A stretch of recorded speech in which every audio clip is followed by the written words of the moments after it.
All right, we're back. Loden Sports Outlier Sessions, Season 2. We got an outlier with us. Kyle Henley, outfielder from Alpharetta, Georgia. Did you just graduate? Yes, sir. I just graduated. Just graduated from Denmark High School. Probably the fastest guy in the 2023 MLB draft class, Georgia Tech commit. Kyle, thanks for hopping on with us. Yes, sir. Of course. I'm excited. Yeah, it's I figured I would wait until your season was over so you had a little bit more of a clear mind before I got you on here. But definitely excited to sit down and talk to you, get to know you a little bit, and kind of get a little bit more info on your background. Obviously, as you know, the outlier sessions are a little bit more, long-term athlete development focused. Want to hear a little bit about your journey, and then, give some insights to the people on, where you're headed next. So, really excited to have this conversation. I want to get it started with something a little bit on the lighter end, a couple quick hitter questions, try and break the ice a little bit. So, first question, you're just north of Atlanta. Are you a Braves fan? Of course. I've been a Braves fan my whole life. Grew up going to games. So whole family's Braves fan. Love watching them play. So they're an exciting team. Yeah, it's probably one of the best fan bases in baseball right now. Yeah, I agree. Do you have a favorite current Brave? Has to be Ronald Acuna. Just watching him play, the way he's playing right now, especially, is just awesome. So love watching him play, and the energy he brings to the game is just awesome. Yeah, I think he's going to hunt down that elusive 40-40. I think he has it. Yeah, I agree with you on that one. All right, so talk about the pro game a little bit there with the Braves. Let's we're right in the middle of college baseball tournament play. Have you been paying attention? I have, actually. I have. All right, so who's your favorite player in college baseball right now? My favorite player right now has to be probably, I know they just got eliminated. They lost to, I believe, Oregon, but Enrique Bradfield Jr. Yep. Me and him, I'd say we have similar games, both fast, use our speed well. Just watching him play, hopefully I could be a college player like he was in his career. So I have to say Enrique Bradfield Jr. Are you that kind of defender in center field? Especially, I feel like this year, I'm close, very close. Getting there. Yeah. Awesome. Who do you have winning the national championship now that Vandy's out? I'd have to go with, I think, Wake Forest. Their pitching staff is just unbelievable right now, and I think pitching wins games. So I think Wake Forest probably has it. Yeah, I've always viewed Wake Forest as like an offensive overperformer during the regular season because they play in such a small stadium. Yeah, but I think the offense is actually real this year. Mm-hmm. I think like if you put them in a normal size stadium and not the bandbox that they play in, they probably would have done just as much damage. That's a really deep team. Yeah, very. So, all right, good pick on that one. Demon Deacons. What is your favorite spot to eat back home in Alpharetta? Ooh, that's a tough one. Yeah, shout someone out here. I'd have to go with, it's not an incredible restaurant, but after a lot of games, baseball, me and the team would go out. So go out to Taco Mac. We go out to Taco Mac a lot. And I get a variety of different things, which I love. So I'd have to go with Taco Mac, even though like there's Taco Macs a lot of the places, but I have to go with Taco Mac. I feel like Taco Mac is a cult favorite down in the greater Atlanta area. Yeah, I had it one time with Marquise Grissom. Yeah. It's huge. It's huge down here. No, that's a good spot. And glad you shouted it out because it gave us a little bit of a, Atlanta culture there. A lot of people probably don't know about Taco Mac, but if you're traveling in the Atlanta area, you heard it from both of us. Taco Mac. All right, so let's go back to, it could be your high school season. It could be any showcase or tournament or anything you played in the past year or so. Who was the best baseball player that you shared a field with? Could be with or against in the past year. Yeah, that's a good question because my travel team was really good over the summer. But I'd have to go with my boy Landon Stripling. He's one of my teammates. That kid can absolutely hit. He's no matter who's on the mound, he's gonna find a way to hit, get on base. So he's probably one of the best hitters I've ever played with in recent years for sure. That's awesome. Showing a little teammate love there. All right, so I'm gonna change the question just a little bit here. All right, and I want you to look past like just pure baseball ability. Who was the best athlete that you shared a field with in the past year? Good question. I'd have to say it's hard to not say me. No, I'm joking. I mean, that's facts, but I'd have to say, ooh, this is a tough one. I'd have to go with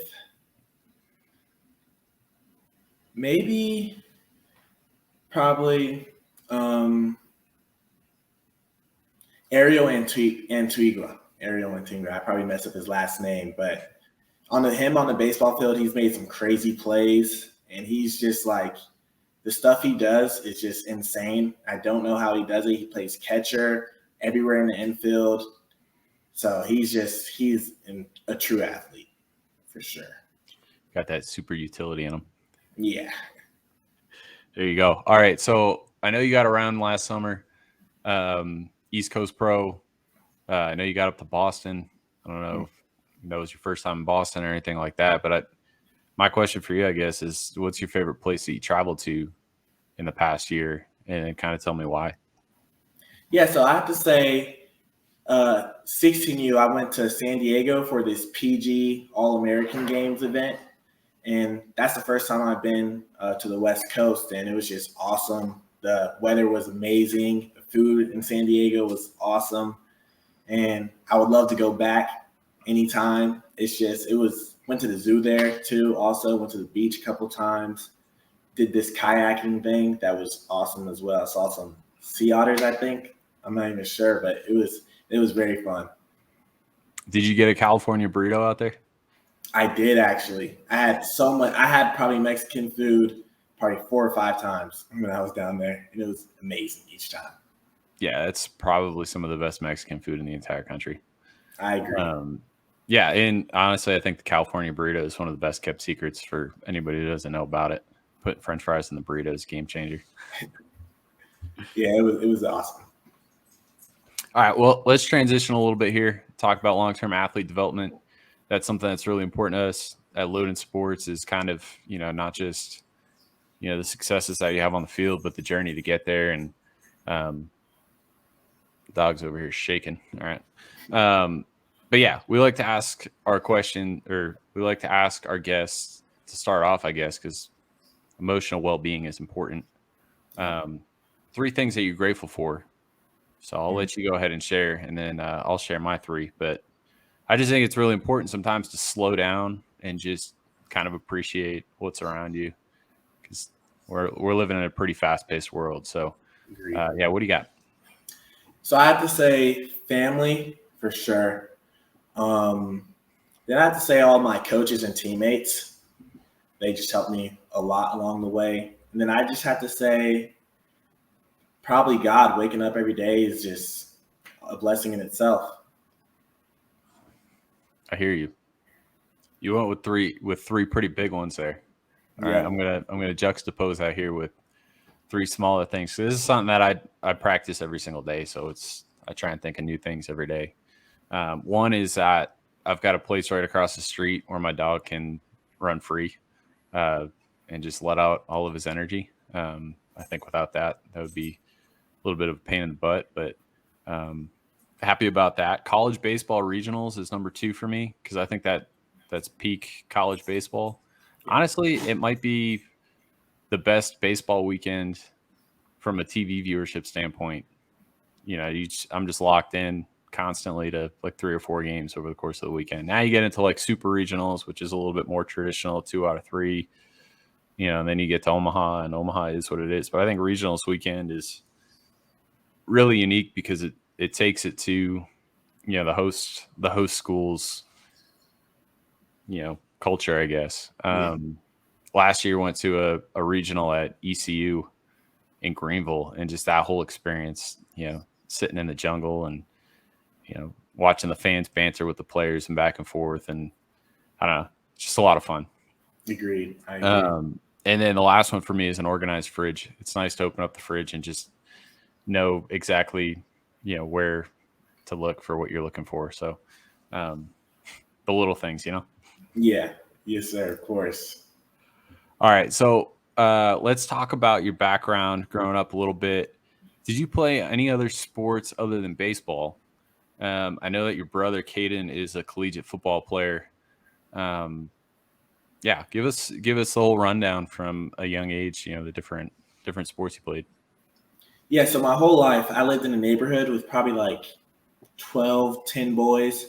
So we'd be playing football, soccer, baseball, obviously, and basketball. So I say baseball, basketball, and football really stuck with me my whole life up until I'd say 10th grade. I played all of those three sports my whole life. I'd say at a pretty high level. I did travel for football, played some really good competition, basketball. I did feeder, played with the high school team, and it really helped me with baseball, especially because like just being all these sports, body moving in different ways and all that. It was something that was a staple in my life since I was very, very young. And my brother playing football, I was playing football. Me and him are very competitive. He actually played baseball and basketball as well until he got to high school. So me and him would always say, look at these stats, look at those stats, who's better here, who's better there. But we ended up playing two different sports later on. But yeah, played a bunch of different sports my whole entire life. And it was just, I loved it, to be honest. Nothing like a little bit of family competition. Of course.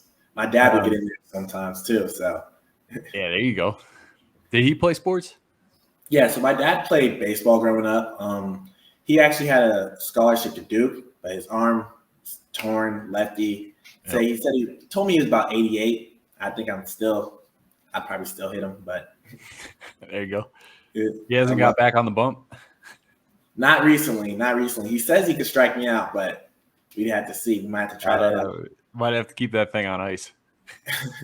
Agreed. All right. So you played football. What position did you play? Yeah, so early on, I played running back. Yep. And then as I got older, going into middle school and high school, I became a DB receiver. So those were my positions playing football. You got a favorite current player that's not your brother? Yeah, I'd have to say I loved this season, especially because obviously I'm a Falcons fan. Falcons weren't as good as they've been in recent years, but I liked watching Kyle Pitts play a lot. Yep. Young guy, big, athletic, tight end. He was a fun guy to watch this year.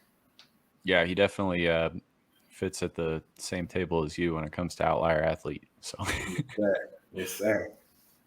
That's it. Well, all right, let's talk about ignition a little bit. And I think this is a good segue from what we just talked about, because talked about you grew up playing all kinds of different sports. And I love the neighborhood aspect, because that probably lent itself to a whole bunch of unstructured play and just kind of showing up in whoever's backyard and making a field and playing whatever game, which I think is something that, we've largely gotten away from in this country, which kind of stinks, but kind of is what it is. But ignition at its very core is the why behind your sport. So your brother obviously went the football direction, you went the baseball direction.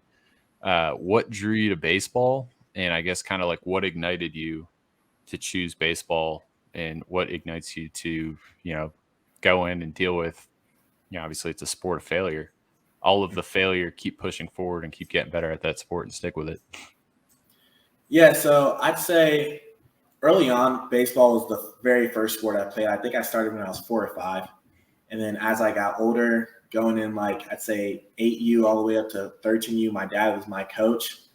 So I think that really bonded me with the game, especially being there with my dad. He wasn't too hard on me, but he was harder on me than the other guys. And I failed a lot, obviously. 14U, I actually played on a B team, 14U. And then I didn't like that at all, and I think that was my drive to get so much better because baseball was probably my second best sport at the time. But I love the game so much, and I didn't like being considered second best in the organization. So I think that 15U season, I worked so hard. And then going into 16U, things really started to click. I hit a growth spurt. And then my love for baseball came full circle. You know, I got on Georgia Bombers, A team, the top team, one of the top teams in the country. That organization helped me so much. And then just working so hard, I think, that I've ever worked before with baseball at that time. I think it just drew me away from the other sports. And once I knew baseball, I had a future in baseball, I think I just stuck with it and I just continued to grind. Now, all the people I met and all that stuff through all the circuits, travel circuits, events, and it's really what helped me just really love the game. So it sounds like your ignition was a little bit of prove me wrong. Yeah. You know, so exactly. at 14, you're on a B team and you said, I'm better than that. And that's just kind of what drove you. Yes, Was sir. there anything at like a younger age, maybe a player you grew up watching or, you know, an experience that you had that kind of got you hooked on baseball? I'd say, honestly, Cooperstown. When I went to Cooperstown, it was such an awesome event with my teammates, and it was the last time I played with most of those kids. And some of them are still playing baseball to this day, played against them in high school, you know, went different routes. But that Cooperstown event, my team wasn't the best team, but somehow we ended up getting fourth, fifth place. And that was just awesome. Went there. I think we were 8-1 in that event and, you know, hit a couple home runs, which is awesome. And just being in that area with a bunch of different baseball players, meeting different guys, trading pens and all that stuff was just really like, that was one of the events I've loved the most out of my entire career, I'd say. Yeah, it's funny that you mentioned that. So I've never been to Cooperstown, but I know so many people who, you know, have such fond memories of that place. Like I've done enough of these interviews and talked to enough people where it's like that's such a recurring thing as something that sticks with guys as they get older is that experience. It's almost like it's got a little bit of like a Disney World feel to it. It does. It does. It's just everything behind it. They run the event so well. It's just awesome. Well, that's awesome. Glad that baseball has you because obviously you could have gone a number of different routes, and even within your own household, you know, your brother went and played football. You could have followed him down that road, but it's good to have athletes in the sport of baseball. Yes, sir. I love it.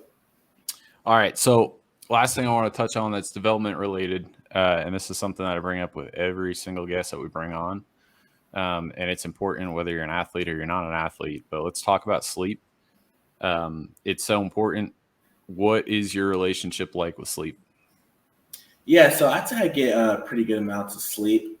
And during game days, especially during the high school season, even yesterday, I had a game yesterday. I always try to get at least like a 30-minute nap in because it just helps me so much, relaxes my body, clears my mind.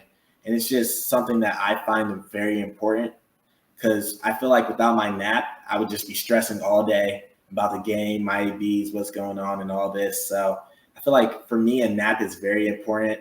Also, getting good nights of sleep before the game is also still very, very important. So, Big nap guy. I love it.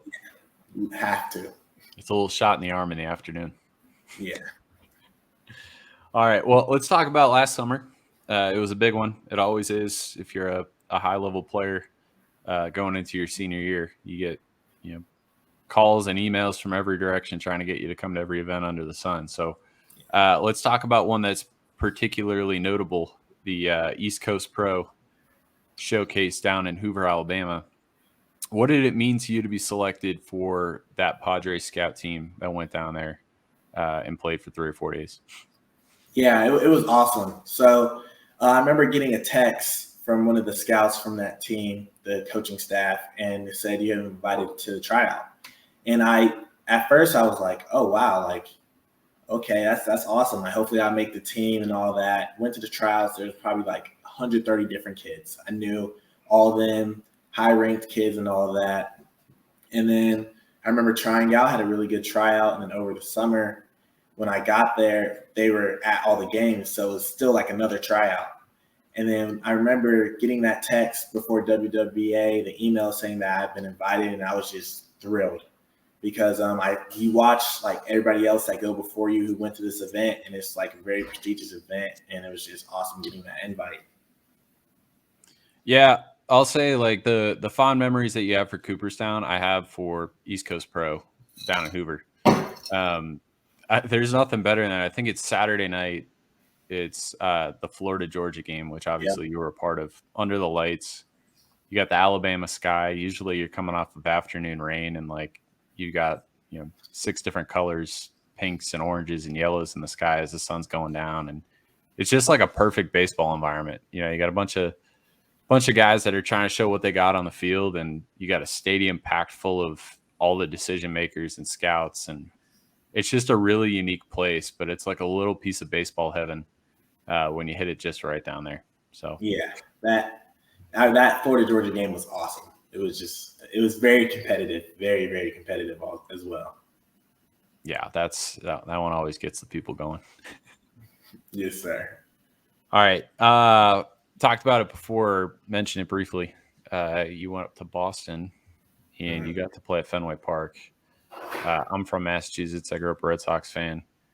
Tell me about your experience playing at Fenway Park. Yeah, it was awesome. I remember walking into the stadium and just looking up and looking like from center field. I like really took it in. It was just seeing the green monster, and then looking up, seeing the big Fenway Park behind home plate sign that was amazing. And then I remember I went 3 for 3 that day, so can't complain about that. And that was very cool. Made some good throws in the outfield, some catches, and it was just like, wow, I'm playing where some of the greatest baseball players play, and I'm at the same home plate as some of the best hitters in the world. And so it was just like, it was surreal, to be honest. It's not the most comfortable seat to sit in as a fan, but it's undoubtedly one of the coolest experiences that you can have as a baseball player or as a fan, is going to a game at Fenway. Yeah, I could say that when I grew up, I went to the old Yankee Stadium, which to this day I still don't understand why they tore it down. It should be a national museum or something to that effect. But yeah, Fenway Park, Wrigley Field, even Dodger Stadium at this point, they're like museums of baseball. Yeah, it's so cool that you had that opportunity to go there and play, and not just play, but you collected a couple hits. Did you get to go inside the Monster? I did not. We did not go, but hitting BPs, seeing some kids hit a couple home runs over the Monster was awesome. So yeah. No, that's awesome. Let's get to know you a little bit more on a baseball field, other than the 3 hits you had at Fenway Park, right? So first off, you're a Loden 9. Your speed score was an 11. So that's kind of the standout thing there for me. Is that's just not something that you see very often. Probably less than 10 guys out of 10,000 plus at this point have registered an 11 speed score. So you got wheels. What's it like knowing that on any given field that you step on, you're one of the best athletes to step on the field and one of the best athletes in the entire draft class? Yeah, it's a really good feeling. If my bat's not really there that day, I know I have my defense, because the routes and the jumps I get and some of the balls I catch are just, for most kids, that's a diving play. But for me, it's just stand up, and it's just awesome. And then if I'm on base, I'm going to cause havoc, which I love. Cause problems for the pitcher, helps my teammates out at the plate. So it's a good feeling. Yeah, I saw a couple of videos this spring of you coming down the first base line on either a ground ball or a bunt or whatever it was. And man, fun to watch. Yes, sir. All right. So you talked about a little bit, if the bat's not there, you can, show up with your defense and you can wreak havoc on the base paths. If you were talking to 12 or 13-year-old Kyle, what would you say to him in terms of the importance of being an athlete on a baseball field, other than what you just said, obviously, but because there's a lot of like 11, 12, 13, 14-year-olds out there that play a ton of baseball. And I think they kind of miss the forest for the trees a little bit, and they're not as focused on being an athlete. But I think, as you've seen, as you get older and as you go further along in the game, athleticism is so important. So Yeah, again, if you're talking to like a 12 or a 13-year-old kid and you're giving some advice, like what are the types of things that you would stress to them that they're going to need 4 or 5 years down the road? Yeah, I'd say around that age, I feel like everybody just works on hitting. They just work on hitting. They don't work on how to steal bases, how to get jumps, and all that, and like even good routes in the outfield, good technique. And I feel like being athletic, playing baseball is so important because there's so many different things you have to do while being on a baseball field that a lot of kids don't understand. For them, it's just hit the ball and just run. But I feel like if I had to talk to a younger kid, I would tell them first. I'd tell them always have fun. That's something I find very important. And then I just tell them work on everything when it comes to the game. Watch the big leaguers play, watch how they get their jumps, watch how aggressive they are on the base pass. Because that is something that helped me watching players like Acuna steal bases and all that stuff, going first to third on just a routine single. Like that is stuff that I want to do and I try to do. And I feel like if you can do that at a young age and take it into your high school career, you'll be an amazing player. Yeah, I think it's so important, and you're going to continue to see it. Whether you go to Georgia Tech or whether you get into pro ball, and as you climb, talk to a number of different guys at the highest levels of the game, and they talk about how crisp and how fast the game gets, even as you climb the ladder in the minor leagues. At every level, it's like, guys run faster. You have, your arm's got to be sharp. It's got to be accurate. It's like when you're running the bases, like the guys in the outfield, their arms are sharp and accurate, right? So, I think from a defensive standpoint, like the ball comes off the bat harder, right? So, if you're not an athlete or you don't have that extra, get up and go, like that ball's going to get down in the gap. You kind of talked about it a little bit before, where it's like balls that other guys are diving for, you're catching standing up. Like that's huge. That's huge, especially, again, when the ball starts coming off everyone's bat at 90 plus. So, no, that's great. And I appreciate you sharing that with us. Yes, sir. All right. Georgia Tech, just mentioned it. You're currently committed there. Give us some insight into how that commitment came about, and then were there other schools that were interested?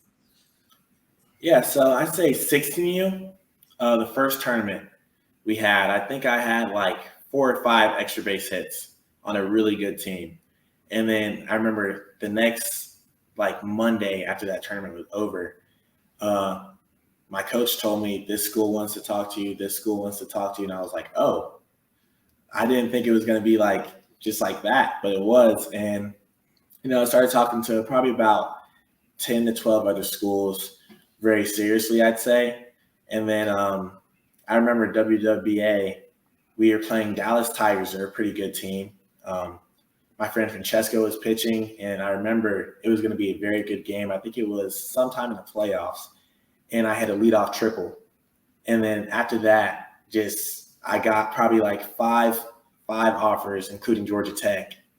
And then I was like, talk to my parents, because I drive past Georgia Tech all the time. And it's one of those schools where I would tell my parents, I want to go there one day, looking on the highway and just be like just looking. And then as I got older, I started to watch their baseball program, and Coach Ramsey and all the stuff he's been able to do has just been awesome. And so I remember talking to my parents, and we decided on Georgia Tech would probably be the best fit, and we're very happy with the decision we made. Well, I love it because you're a high-level athlete, and they're really good from a hitting development standpoint. So if that's where you end up, put 2 and 2 together, and you come out of there as a hitting machine, it's gonna be something special. Yes, sir. All right, so talk about Georgia Tech. Let's talk about the MLB draft a little bit. You guys won your region again. Yes, sir. All right, this year at Denmark. Congrats on that. Thank you. How was your senior spring in anticipation of potentially the MLB draft? Kind of talk about your performance on field. I'll tell you what, no knock on Denmark, but the stats aren't online. So give us a little insight into how you performed. Yeah, so I'd say I had a pretty good spring. Was a team player, bunted a lot, hit the ball a lot, hit a couple home runs, which is always fun. I'd say I got to show my power, got to show my defense. I made probably 8 or 9 diving plays this year, which was fantastic.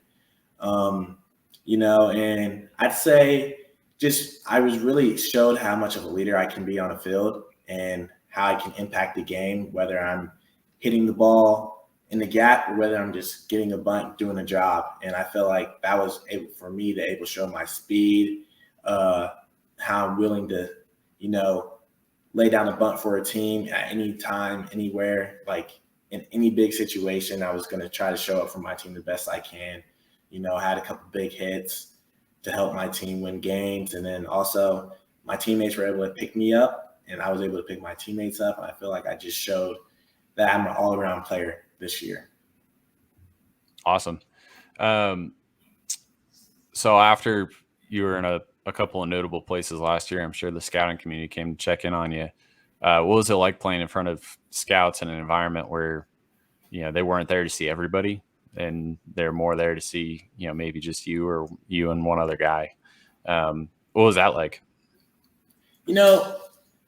At first, the first game, there's probably my friend Francesco Capocci is very good UNC commit pitcher.